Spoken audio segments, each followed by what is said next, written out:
Welcome to Verbal Pick Radio, where we give you a verbal image of life, and we are people like to welcome you all to the show. Interesting, even though this news is 8 days old, we have to discuss it because it's very important.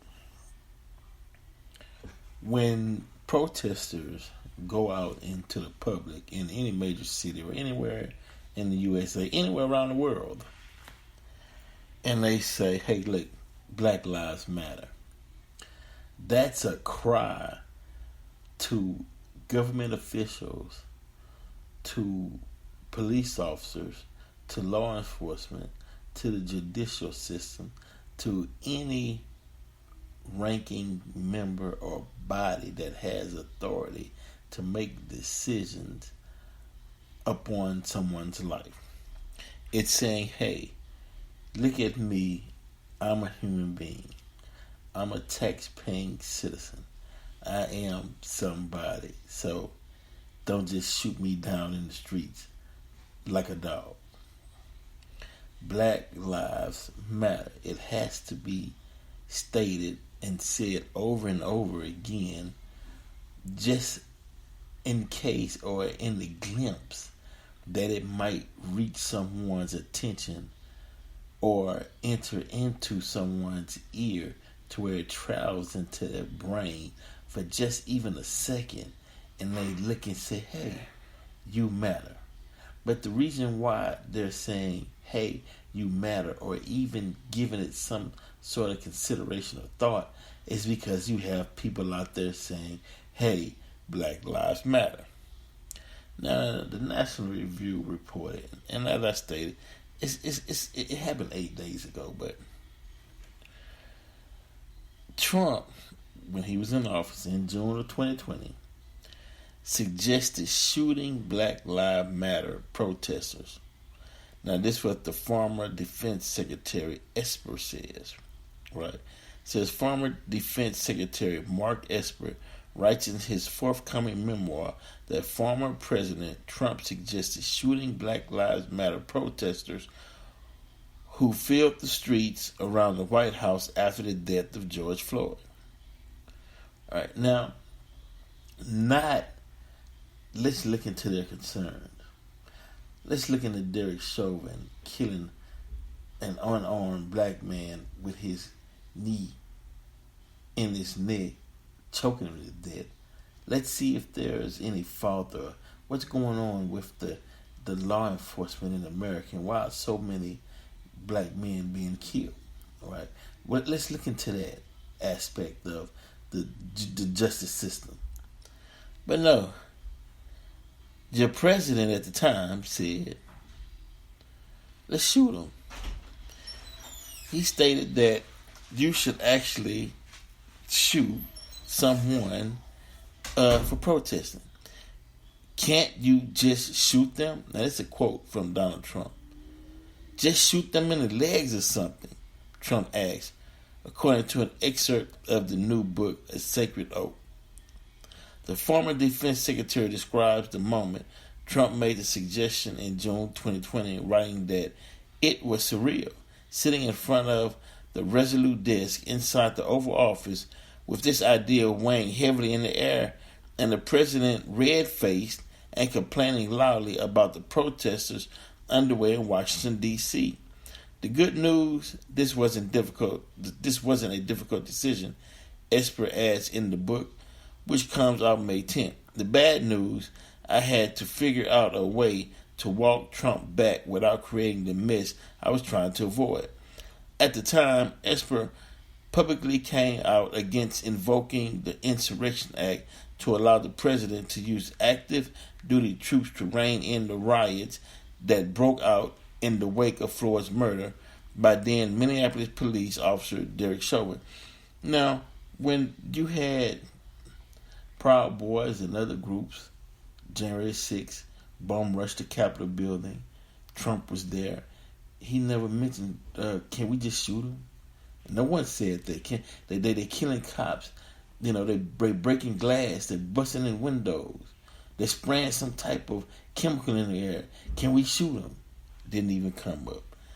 And so white people, when I say white privilege. Come on, man. Y'all know it's privilege.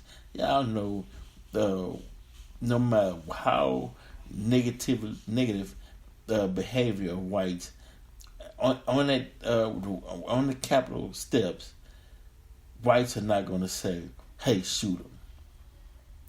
Black people, shoot them. White people, you won't hear a peep.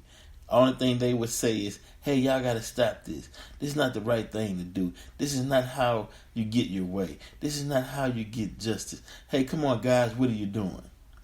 Black Lives Matter protesters, hey, is that where we can shoot them? Wow. Trump eventually fired Esper in the wake of the 2020 election. The book had to undergo a security review by nearly 36 four-star generals, senior civilians, and some cabinet members, according to Axios. Some of the officials confirmed what Esper claims to have witnessed. So some of the four-star generals confirmed, yeah, he did say, anyway, we can just shoot him. Wow. Some of the officials confirmed what Esper claims to have witnessed. Esper sued the Pentagon in November, accusing officials of censoring his First Amendment rights by redacting parts of the book. They didn't want that to come out. Hey, we can't put that in to show you the innermost thoughts of a sitting U.S. president who suggested that shooting American citizens, bing, and that's the problem. American citizens, black American citizens in America. Unless the justice system of white people do not see black people as American citizens. So it's easy to not have care and concern for a certain group or members of this population. It's ridiculous, absurd, should never be. Black folks gotta be more vocal. Esper memoir confirms reporting by political correspondent Michael Bender, who reported last year in his book, "Frankly, we did win this election," and Trump repeatedly suggested law enforcement should shoot protesters. Wow, man. Bender's book said General Mark Milley, the top U.S. military leader, pushed back against Trump, requesting that the military crack skulls and beat the fuck out of protesters. Just shoot them, Trump said, according to Bender's book. Beat the fuck out of protesters and just shoot them. Wow. I mean, it's real, is all I'm saying. This is an old fight. This is underlined why people say, look, we got to defund the police because there's corruption from the bottom to the top. When I say corruption, I mean there's a lack of empathy, a lack of concern, a lack of care, a lack of recognizing certain individuals as being American citizens. So it's easy to say, discard with them, get rid of them, shoot them. Who's going to miss them? Well, their family's going to miss them, their wives, their mothers, the husbands, the fathers, family members don't none of them mean too much to us anyway. So, I'm a president. Now, the thing about it is the sad part, though. The sad part is who's the person that trains or that teaches or that guides the president? Who the person that shows him how to be presidential? Right. Who's the person that's his conscience? Hey, Mr. President, why would you? Hey, you can't say something like that. You need to go out and apologize. Where's that person at? You just can't shoot from the mouth and just say anything. Did you plan your words carefully? Right. But it shows that, okay, well, I'm dealing with a certain group that's in America, so I don't have to give them any consideration. I can say whatever I want to say. Who cares? That's the problem. And that's a big problem. it reflects into society. And now you see why all these innocent, unarmed black people, male and female, being shot, brutalized, or victimized by the police department because the top, they getting their energy from the top, right? And it trickles down. And so they're carrying out the mindset of the top. Hey, can you just shoot them and that be it? You know, can we just shoot them and we'll get away with it? Our party, nobody's going to jail. What kind of mindset is that? You know, who thinks like that? You got the people out there who saying, "Hey, man, we matter. Black lives matter. Come on, we got to stop the police brutality. We got to stop the killing.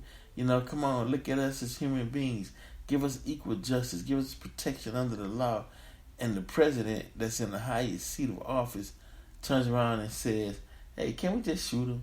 I mean, can we shoot him in the leg or something? You know, what can we do? Can we crack their heads?" Wow. I mean, come on. This is bigger than you all know. This is a sentiment of the mindset that was in the Oval Office. It's showing you something. And it's showing you why isn't the country outraged that a sitting president can even make such a statement. All right. And then it shows you on the second hand too, it shows you that there's black people in America willing to be pawns. They'll stand behind you. See, even though some of them paid, but still they'll sit behind Trump and say blacks for Trump and so and so. And then their mindset, they're saying, well, I wouldn't have been out there protesting anyway. Yeah, but if you was, he wouldn't have no problem shooting you. So you saying that you have, in order to preserve yourself, you just can't be around any black issues. Yeah, let's see how that works. Ask some of the Native Americans who helped to capture Geronimo. Did they roll out the red carpet for him? Did they give him a hero's welcome and a hero's parade for their help and aid in capturing Geronimo?